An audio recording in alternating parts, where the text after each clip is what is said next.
Achievement none thought possible a year ago, or even a month ago. An achievement that reflects the courage and wisdom of these two leaders. Egyptian President Anwar Sadat and Israeli Prime Minister Menachem Begin were brought together by President Carter at an isolated retreat, Camp David, 75 miles from Washington, D.C. The remote location in the Catoctin Mountains of Maryland insulated the two Middle Eastern leaders from the daily distractions of the outside world and the demands of a hungry press. Confident that in the end, from the time he took office, President Carter made the pursuit of peace in the Middle East a primary objective of his foreign policy.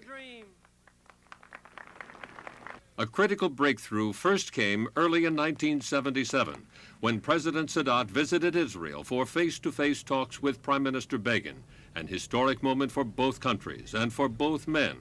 The world watched as President Sadat went before the Israeli parliament, the Knesset, to deliver his plea for peace in the Middle East.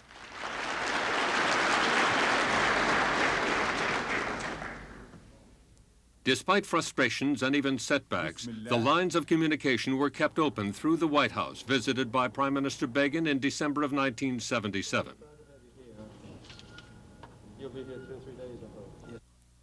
That same month, President Carter, on a trip to Europe, Asia, and the Middle East, met with President Sadat in Aswan, Egypt. President Carter never lost sight of the urgency of the search for peace in the Middle East. The Camp David summit was to become a key chapter in that story. Separate helicopters brought the Middle Eastern leaders to the remote meeting ground on the evening of September 5th. Warm greetings from the President and America's First Lady Rosalind Carter were waiting for President Sadat and later for Prime Minister Begin as they stepped onto the landing pad at Camp David. There was no hint of the momentous task facing the three men in the cheerful, easy manner they displayed upon arriving for what was called an open-ended summit, a meeting with no time limit for success or failure either.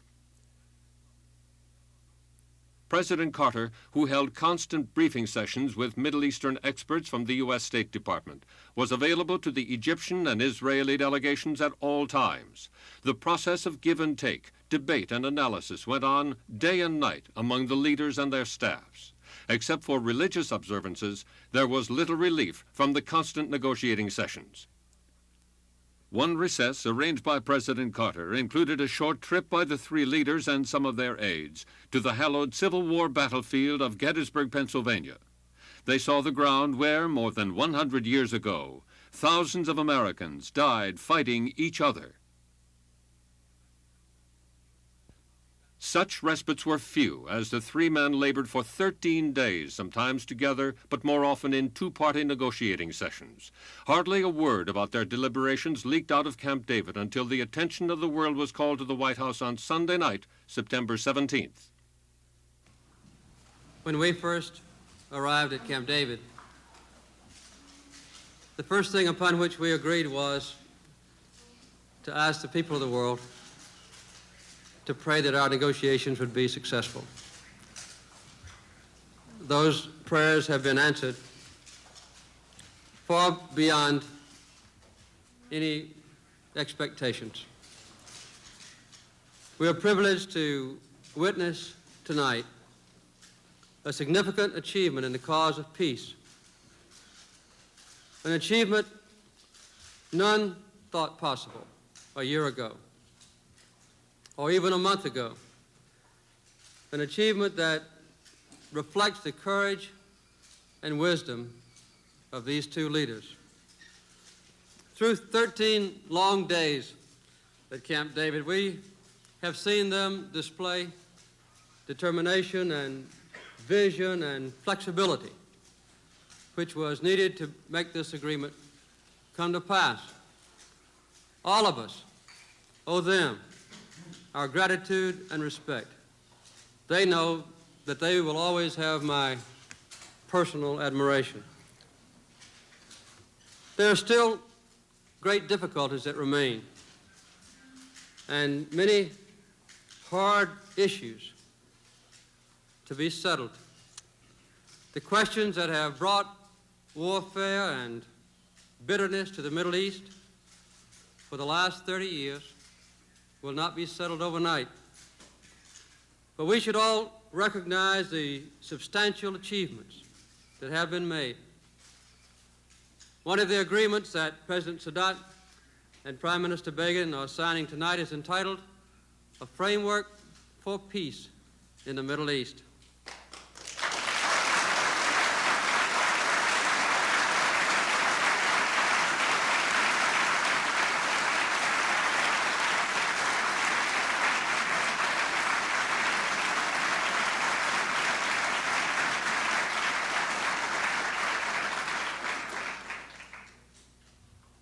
This framework concerns the principles and some specifics in the most substantive way which will govern a comprehensive peace settlement. It deals specifically with the future of the West Bank and Gaza and the need to resolve the Palestinian problem in all its aspects. The framework document proposes a 5-year transitional period in the West Bank and Gaza, during which the Israeli military government will be withdrawn and a self-governing authority will be elected with full autonomy. It also provides for Israeli forces to remain in specified locations during this period to protect Israel's security.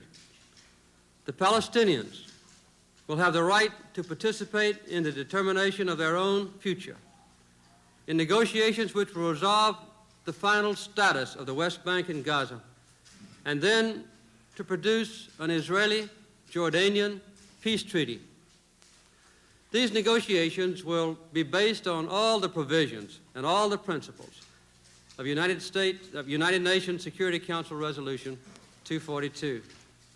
And it provides that Israel may live in peace within secure and recognized borders. And this great aspiration of Israel has been certified without constraint with the greatest degree of enthusiasm by President Sadat, the leader of one of the greatest nations on earth.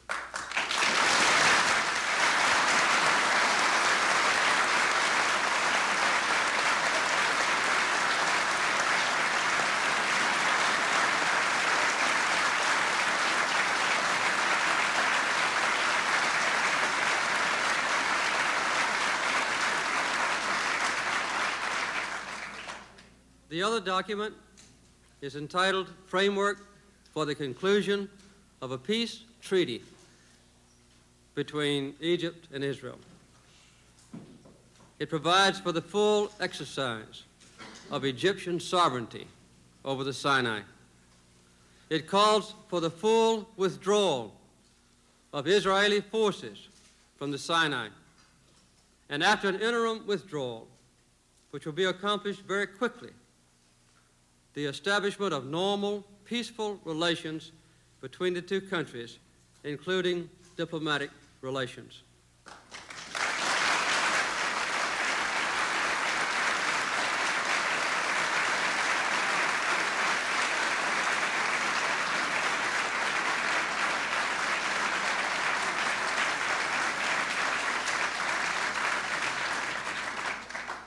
Together with accompanying letters, which we will make public tomorrow, these two Camp David agreements provide the basis for progress and peace throughout the Middle East. There is one issue on which agreement has not been reached. Egypt states that the agreement to remove Israeli settlements from Egyptian territory is a prerequisite to a peace treaty. Israel states that the issue of the Israeli settlements should be resolved during the peace negotiations. That's a substantial difference. Within the next 2 weeks, the Knesset will decide on the issue of these settlements. Tomorrow night, I will go before the Congress to explain these agreements more fully and to talk about their implications for the United States and for the world.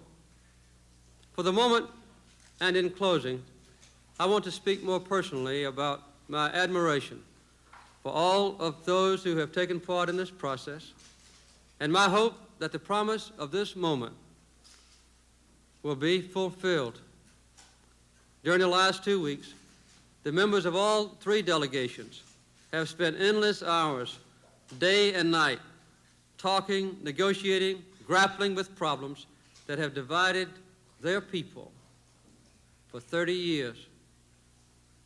Whenever there was a danger that human energy would fail, or patience would be exhausted, or goodwill would run out, and there were many such moments, these two leaders and the able advisors in all delegations found the resources within them to keep the chances for peace alive. Well, the long days at Camp David are over, but many months of difficult negotiations still lie ahead. I hope that the foresight and the wisdom that have made this session a success will guide these leaders and the leaders of all nations as they continue the progress toward peace. Thank you very much.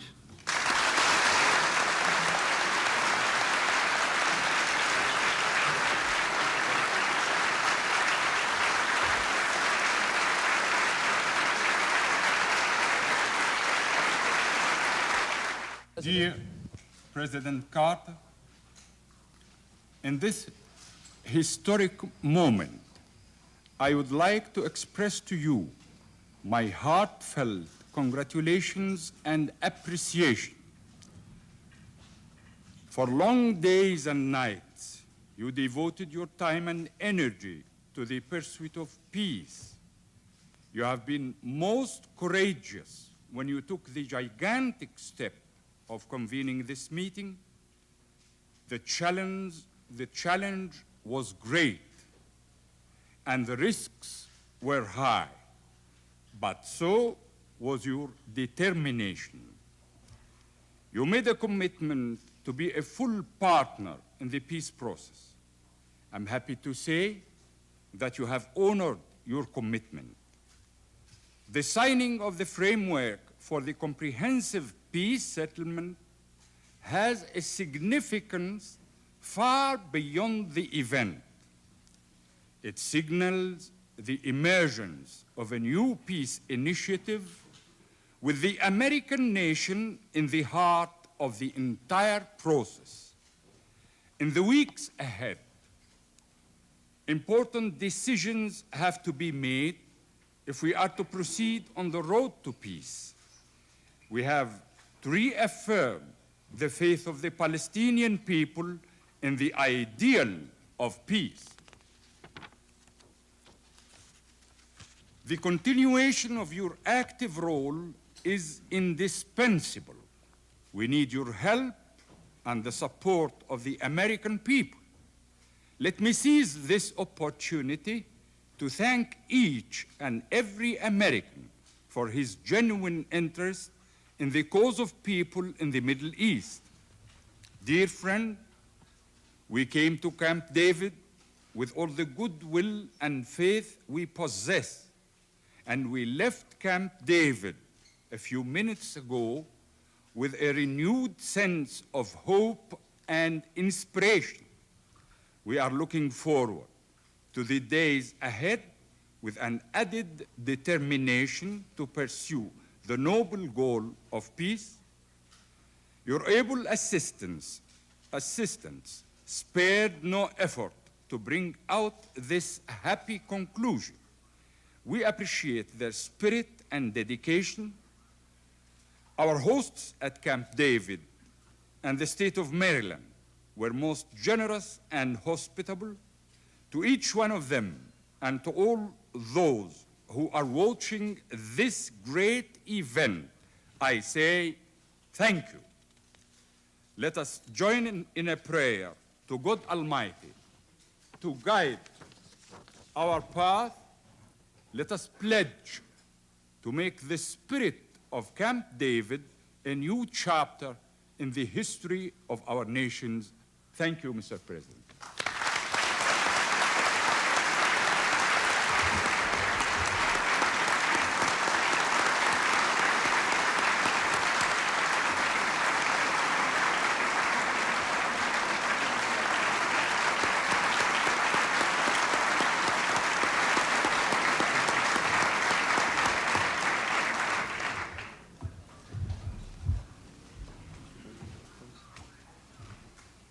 Mr. President of the United States, Mr. President of the Arab Republic of Egypt, ladies and gentlemen, the Camp David Conference should be renamed.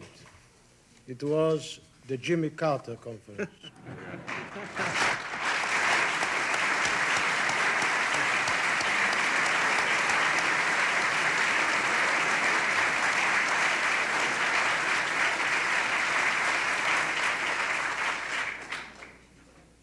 The President undertook an initiative most imaginative in our time and brought President Sadat and myself and our colleagues and friends and advisors together under one roof. In itself, it was a great achievement. But the President took a great risk for himself and did it with great civil courage. And it was a famous French field commander who said that it is much more difficult to show civil courage than military courage. And the President worked. As far as my historic experience is concerned, I think that he worked harder than our forefathers did in Egypt building the pyramids.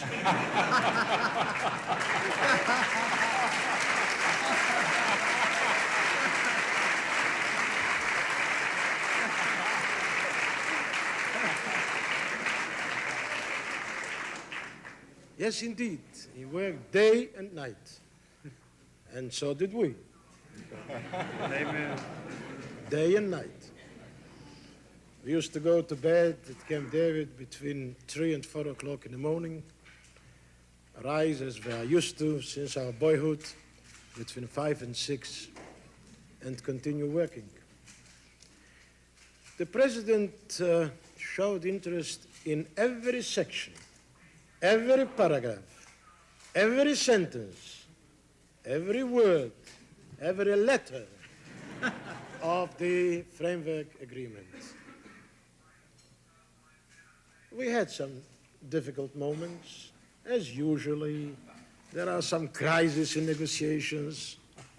As usually, somebody gives a hint that perhaps he would like to pack up and go home. It's all usual. But ultimately, ladies and gentlemen, the President of the United States won the day. And peace now celebrates a great victory for the nations of Egypt and Israel and for all mankind.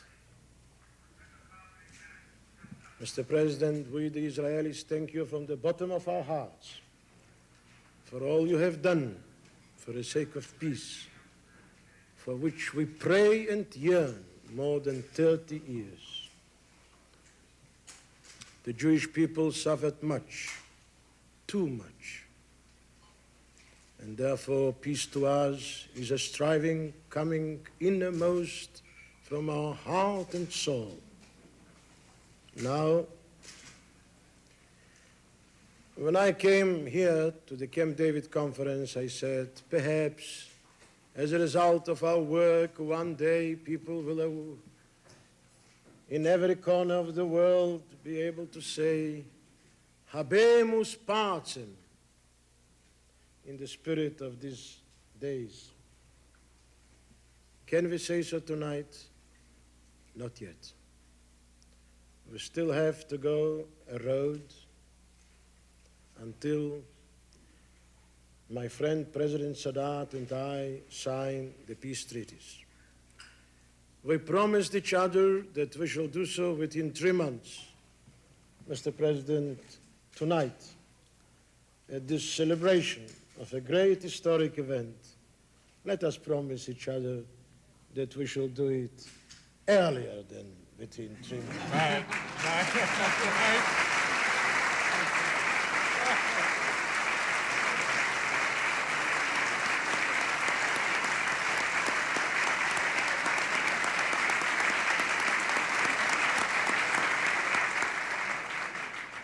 Mr. President, you inscribed your name forever in the history of two ancient civilized peoples, the people of Egypt and the people of Israel. Thank you, Mr.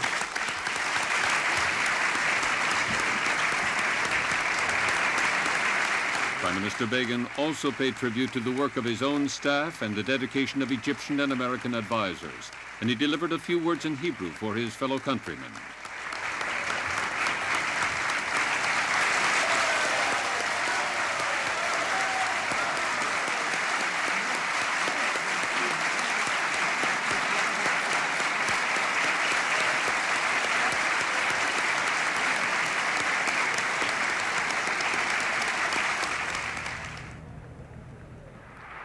The next night, Prime Minister Begin and President Sadat, accompanied by Mrs. Carter, were in the gallery of the House of Representatives as the principles of Camp David were outlined to a joint session of the United States Congress by President Carter.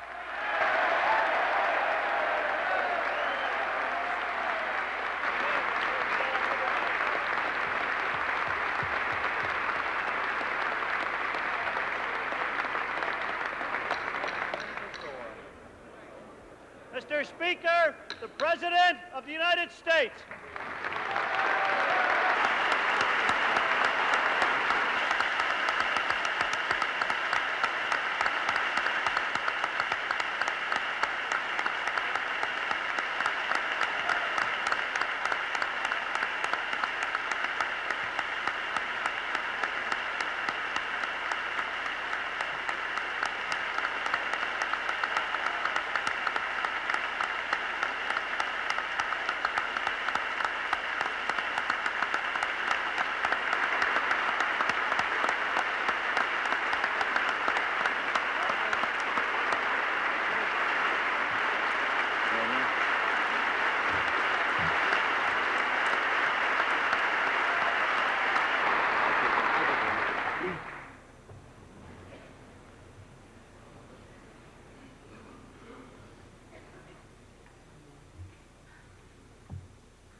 Vice President Mondale, Speaker O'Neill, distinguished members of the United States Congress, justices of the Supreme Court, other leaders of our great nation, ladies and gentlemen. It's been more than 2,000 years since there was peace between Egypt and a free Jewish nation. If our present expectations are realized, this year we shall see such peace again.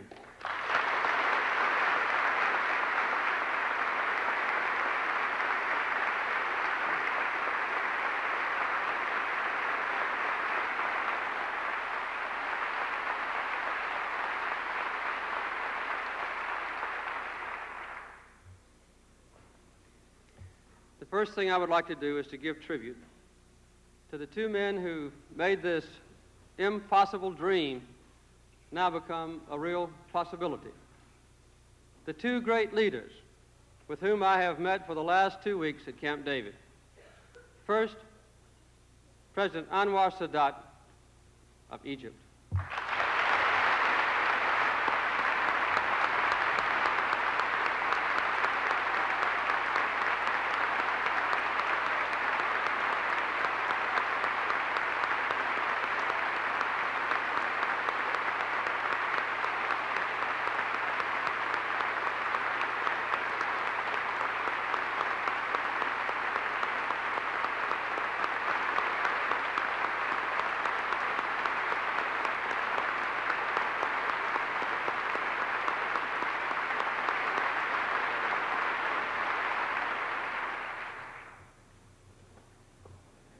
And the other, of course, is Prime Minister Menachem Begin of the nation of Israel.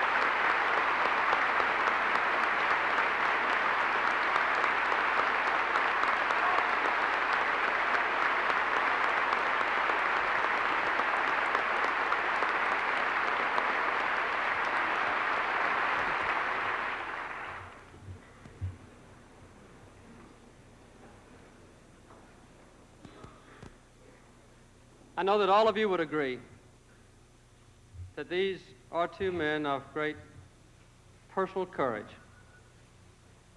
representing nations of peoples who are deeply grateful to them for the achievement which they have realized. And I am personally grateful to them for what they have done. At Camp David, we sought a peace that is not only of vital importance to their own two nations, but to all the people of the Middle East, to all the people of the United States, and indeed to all the world as well. The world prayed for the success of our efforts, and I am glad to announce to you that these prayers have been answered.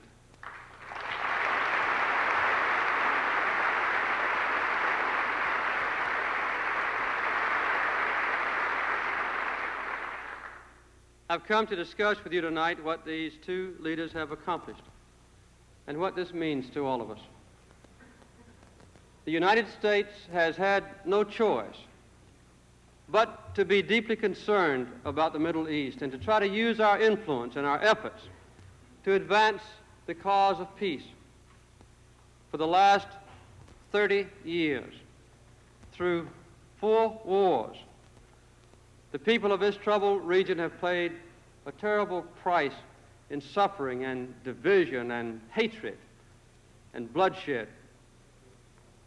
No two nations have suffered more than Egypt and Israel. But the dangers and the cost of conflicts in this region for our own nation have been great as well. We have long-standing friendships among the nations there and the peoples of the region, and we have profound moral commitments which are deeply rooted in our values as a people.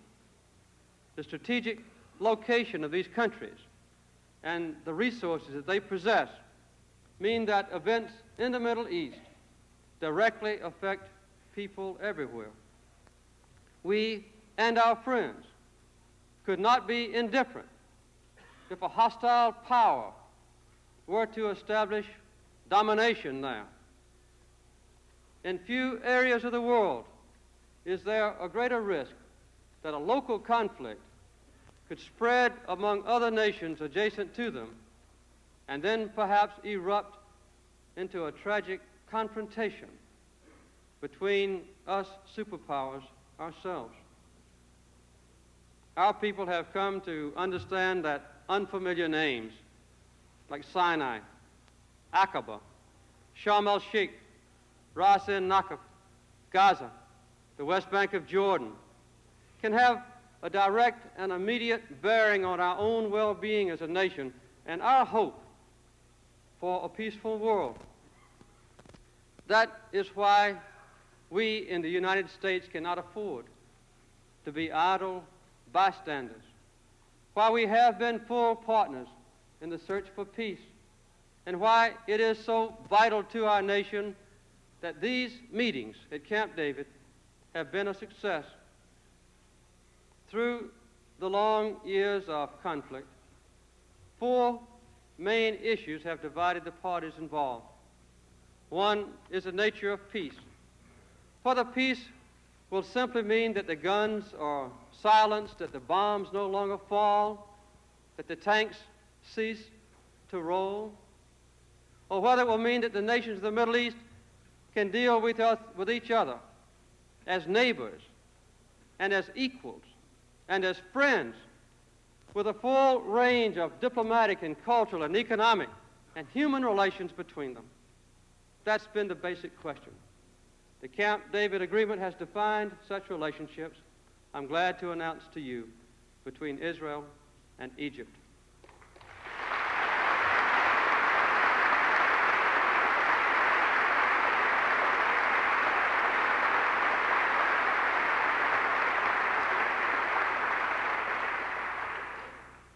The second main issue is providing for the security of all parties involved, including, of course, our friends, the Israelis, so that none of them need fear attack or military threats from one another. When implemented, the Camp David Agreement, I'm glad to announce to you, will provide for such mutual security.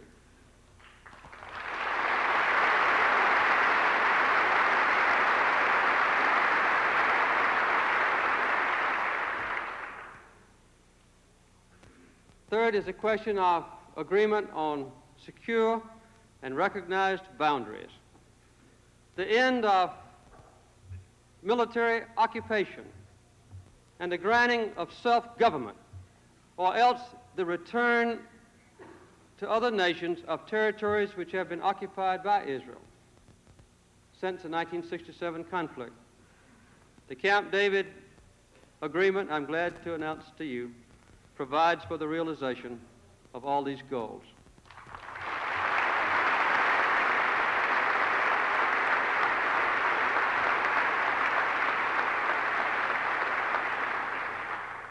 And finally, there is the painful human question of the fate of the Palestinians who live or who have lived in these disputed regions. The Camp David Agreement guarantees that the Palestinian people may participate in the resolution of the Palestinian problem in all its aspects, a commitment that Israel has made in writing and which is supported and appreciated, I'm sure, by all the world.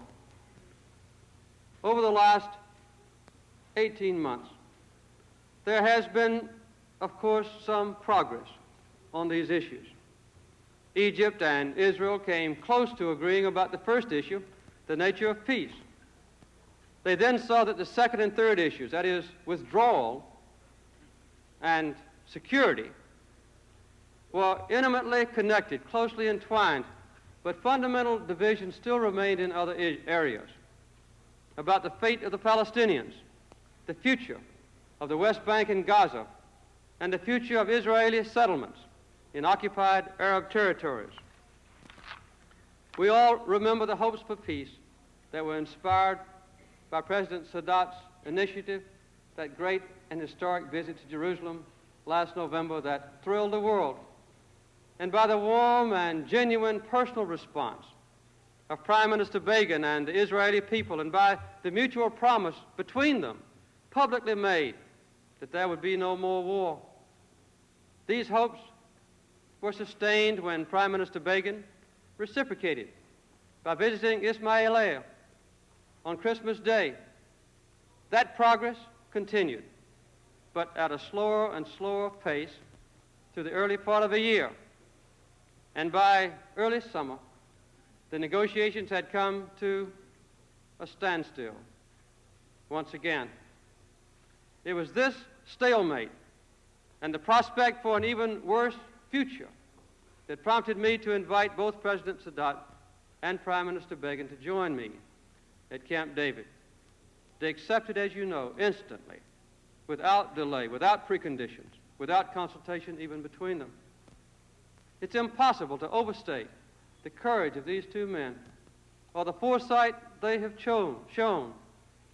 Only through high ideals, through compromises of words and not principle, and through a willingness to look deep into the human heart and to understand the problems and hopes and dreams of one another, can progress in a difficult situation like this ever be made. That's what these men and their wise and diligent advisors who are here with us tonight have done during the last 13 days.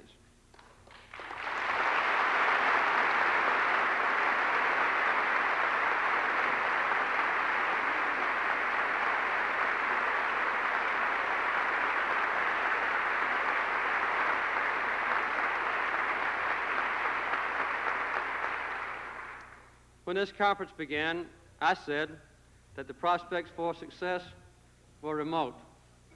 Enormous barriers of ancient history and nationalism and suspicion would have to be overcome if we were to meet our objectives. But President Sadat and Prime Minister Begin have overcome these barriers, exceeded our fondest expectations, and have signed two agreements that hold out the possibility of resolving issues that history had taught us could not be resolved. The first of these documents is entitled A Framework for Peace in the Middle East, agreed at Camp David. It deals with a comprehensive settlement between Israel and all her neighbors, as well as a difficult question of the Palestinian people and the future of the West Bank and the Gaza area. The agreement provides a basis for the resolution of issues involving the West Bank and Gaza during the next 5 years. It outlines a process of change which is in keeping with Arab hopes, while also carefully respecting Israel's vital security. The Israeli military government over these areas will be withdrawn and will be replaced with a self-government of the Palestinians who live there. And Israel has committed that this government will have full autonomy. Prime Minister Begin said to me several times, not partial autonomy, but full autonomy.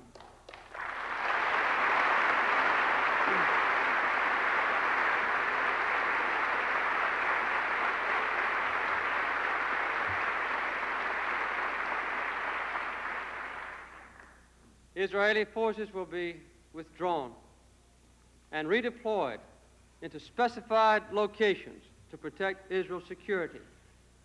The Palestinians will further participate in determining their own future through talks in which their own elected representatives, the inhabitants of the West Bank and Gaza, will negotiate with Egypt and Israel and Jordan to determine the final status of the West Bank and Gaza.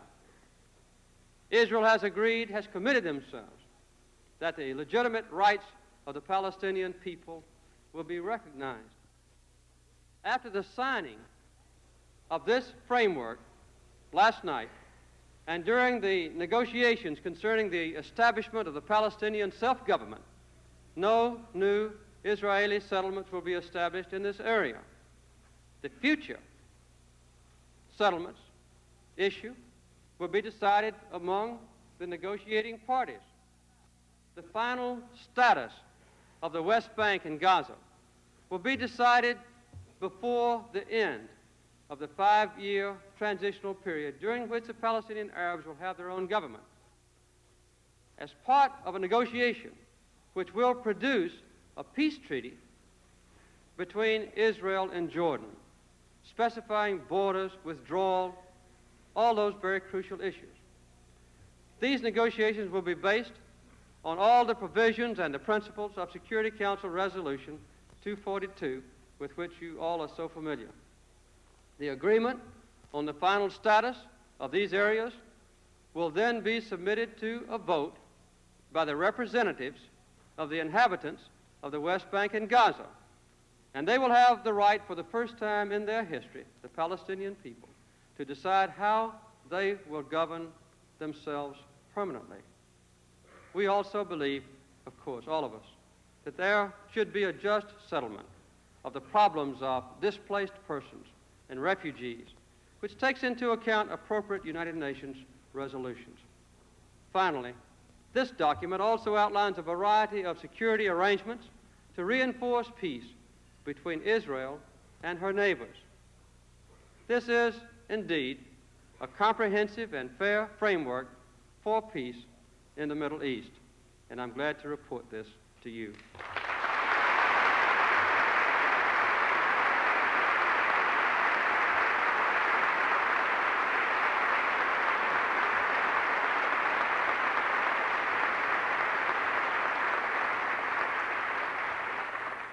The second agreement is entitled A Framework for the Conclusion of a Peace Treaty between Egypt and Israel. It returns to Egypt its full exercise of sovereignty over the Sinai Peninsula and establishes several security zones, recognizing carefully that sovereignty right for the protection of all parties. It also provides that Egypt will extend full diplomatic recognition to Israel at the time the Israelis complete an interim withdrawal from most of the Sinai, which will take place between 3 months and 9 months after the conclusion of the peace treaty.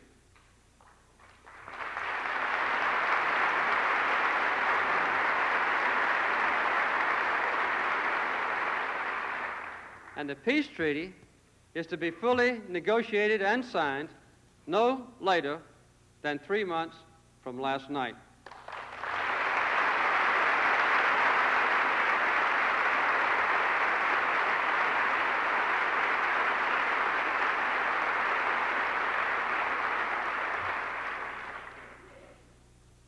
I think I should also report that Prime Minister Begin and President Sadat have already challenged each other to conclude the treaty even earlier, and I hope they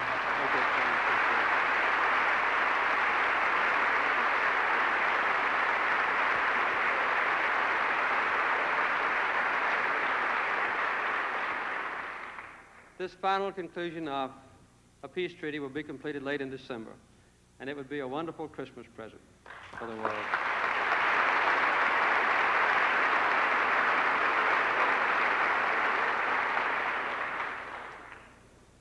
Final and complete withdrawal of all Israeli forces will take place between 2 and 3 years following the conclusion of the peace treaty. While both parties are in total agreement on all the goals that I have just described to you, there is one issue on which agreement has not yet been reached. Egypt states that agreement to remove the Israeli settlements from Egyptian territory is a prerequisite to a peace treaty. Israel says that the issue of the Israeli settlements should be resolved during the peace negotiations themselves. Now, within 2 weeks, with each member of the Knesset or the Israeli parliament acting as individuals not constrained by party loyalty, the Knesset will decide on the issue of the settlements. Our own government's position, my own personal position, is well known on this issue and has been consistent. It is my strong hope, my prayer, that the question of Israeli settlements on Egyptian territory will not be the final obstacle to peace. None of us should underestimate the historic importance of what has already been done.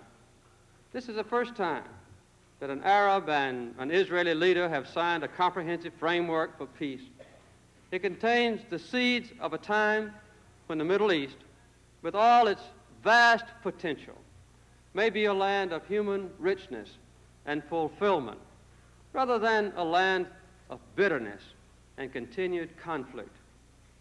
No region in the world has greater natural and human resources than this one. And nowhere have they been more heavily weighed down by intense hatred and frequent war. These agreements hold out the real possibility that this burden might finally be lifted. But we must also not forget the magnitude of the obstacles that still remain. The summit exceeded our highest expectations. Well, we know that it left many difficult issues which are still to be resolved. These issues will require careful negotiation in the months to come. The Egyptian and Israeli people must recognize the tangible benefits that peace will bring and support the decisions their leaders have made so that a secure and a peaceful future can be achieved for them. The American public, you and I, must also offer our full support to those who have made decisions that are difficult and those who have very difficult decisions still to make. What lies ahead for all of us is to recognize the statesmanship that President Sadat and Prime Minister Begin have shown, and to invite others in that region to follow their example. I have already last night invited the other leaders of the Arab world to help sustain progress toward a comprehensive peace. We must also join in an effort to bring an end to the conflict and the terrible suffering in Lebanon. This is a subject that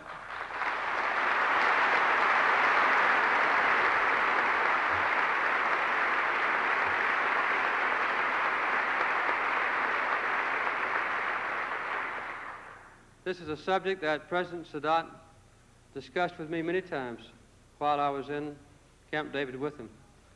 And the first time that the three of us met together, this was a subject of heated discussion.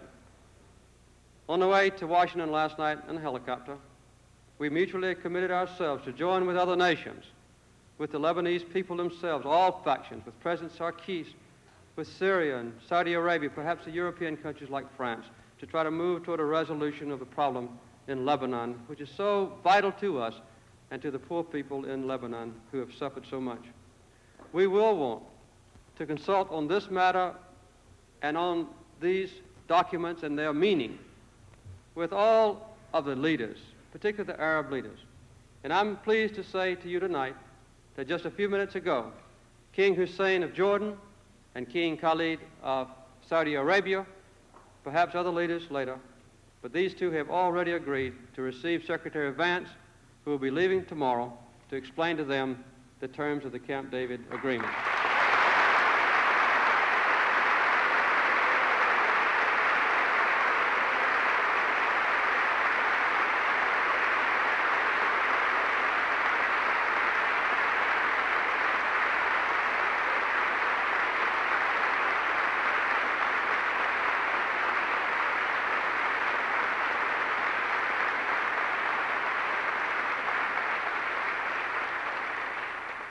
And we hope to secure their support for the realization of the new hopes and dreams of the people of the Middle East. This is an important mission, and this responsibility, I can tell you, based on my last 2 weeks with him, could not possibly rest on the shoulders of a more able and dedicated and competent man than Secretary Cyrus Vance.